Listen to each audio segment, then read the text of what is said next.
आप देख रहे हैं नेट्रिक न्यूज, साहस सच कहने का।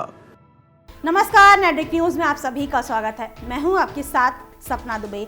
लोकसभा चुनाव से ठीक पहले बीजेपी के पोस्टर बॉय और यूपी के सीएम योगी आदित्यनाथ चुनाव आयोग के निशाने पर आ गए हैं। जैसा कि सब जानते ही हैं कि जब से भारतीय वायुसेना से पुलवामा हमले के जवाब में पाकिस्तान की बालाकोट में घुसकर एयर स्ट्राइक की है, तभी से बीजेपी के मुखिया पीएम मोदी इसे अपनी और बीजेपी की बड़ी कामयाबी बता रहे हैं। चुनाव प्रचार के लिए बीजेपी नेता कहीं भी जाते हैं, वहीं पर वो लोग एयर स्ट्राइक को अपनी बड़ी सफलता बताते हैं और एयर स्ट्राइक को पीएम मोदी द्वारा कराए जाने का सारा श्रेय लेते हैं। बीजेपी ने एक तरह से एयर स्ट्राइक को इस बार के चुनाव में अपना अहम मुद्दा बनाया हुआ है, जिसके दम पर वो लोकसभा चुनाव में जीत का सपना देख रही है। पीएम मोदी अपनी हर रैली में एयर स्ट्राइक और देश की सेना को अपनी सेना बताते रहते हैं। उनकी राह पर चलते हुए यूपी के मुखिया सीएम योगी आदित्यनाथ ने अपनी रैली में भाषण के दौरान भारतीय सेना को मोदी जी की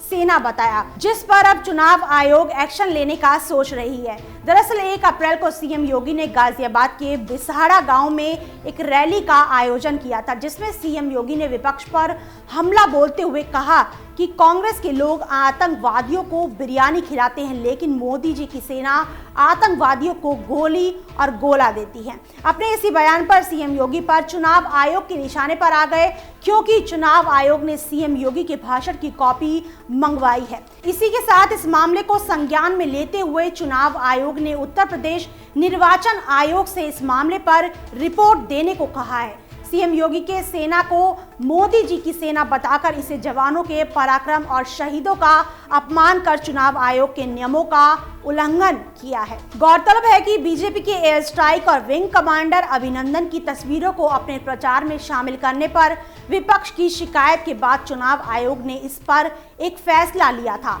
चुनाव आयोग ने 19 मार्च को सभी राजनीतिक पार्टियों को साफ किया था कि अगर वो किसी भी राजनीतिक फायदे के लिए सैन्य अभिमानों और सैनिकों का जिक्र करती हैं तो इसे आचार संहिता का उल्लंघन समझा जाएगा। इसलिए चुनाव आयोग ने राजनीतिक दलों को सोशल मीडिया पर भी इस तरह के प्रचार पर रोक लगाने को कहा था। हालांकि इस पर पश्चिम बंगाल की मुख्यमंत्री ममता बनर्जी ने सीएम योगी पर निशाना साधते हुए कहा है कि यूपी के सीएम का ये बयान बहुत ही हैरानजनक है। हमारी प्यारी भारतीय सेना को हड़पना और उस पर अपना कब्जा करना, हक जमाना एक बहुत ही शर्मनाक बात है। बंगाल की सीएम ममता बनर्जी के अलावा कांग्रेस की प्रियंका चतुर्वेदी ने सीएम योगी के इस बयान को सेना का अपमान बताते हुए उनसे माफी की मांग की है। चुनाव आयोग के इस फैसले के बाद भी बीजेपी के पोस्टर बॉय का इस तरह लाखों लोगों के सामने सेना का जिक्र करना ठीक नहीं है। चुनाव आयोग इस पर अब क्या एक्शन लेता है ये तो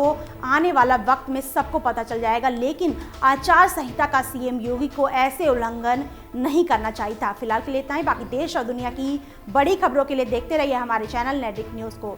खबरों की ताज़ा अपडेट के लिए हमारे चैनल नेट्रिक न्यूज को सब्सक्राइब करना ना भूलें। हमारे साथ जुड़े रहने के लिए हमारे YouTube चैनल को सब्सक्राइब करें, साथ ही बेल आइकन को दबाएं। नेट्रिक न्यूज की खबरें सबसे पहले देखने के लिए।